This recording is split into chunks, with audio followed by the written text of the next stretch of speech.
Welcome back to another quick guide today. We'll walk you through how to write notes by voice and iPhone. Here are the steps to write notes by voice on an iPhone. First, unlock your iPhone and go to the home screen. Open the Notes app. Tap the compose icon, square with the pencil to create a new note.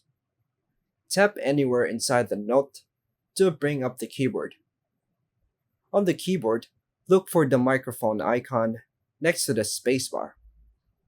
Tap the microphone icon to start voice dictation. Begin speaking clearly. Your iPhone will convert your voice into text.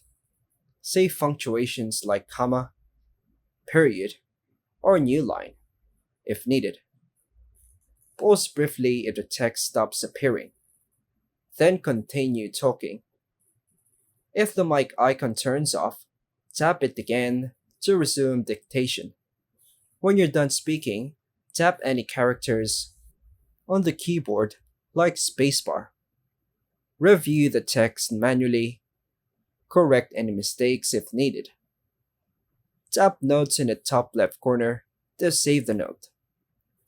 Your voice type note will now appear in the notes list and sync to iCloud if enabled. And that's all for now, folks. Thanks for watching.